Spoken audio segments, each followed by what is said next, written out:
kuna tafiti kama 3 ambazo tumeshazifanya hivi sasa.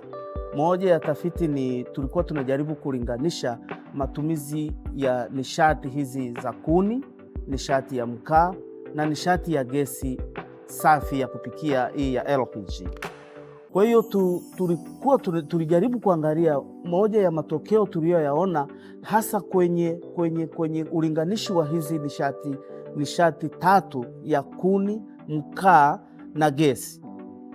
Kwenye kuni tuliona kwa mfano kama familia inaweza ikawa na watu 5 kwa siku kwa kupika ile unajua familia zetu za Kiafrika tunapika milo 3, asubuhi, mchana na jioni.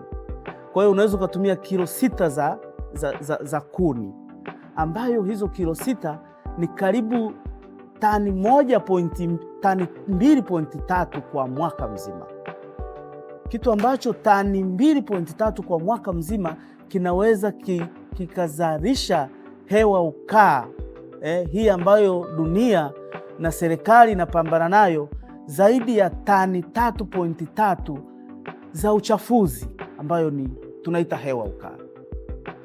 Kwa hiyo unaweza ukaona madhara ya kuni kutoka kilo 6 kwa siku mpaka tani 2.3 kwa mwaka mzima.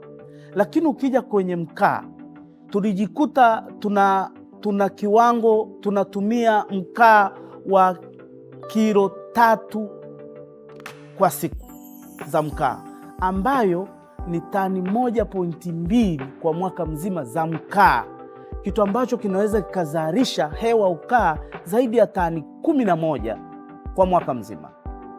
Sasa ukilinganisha, unaona tani 3.5 za kuni, tani 11 za mkaa. Hii yote ni hali ambayo inakuwa sio njema sana na sio afya njema sana kwa nchi yetu.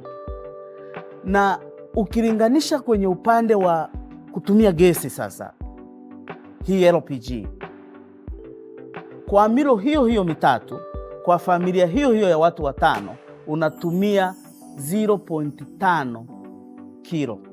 Maanake ni nusu kilo tu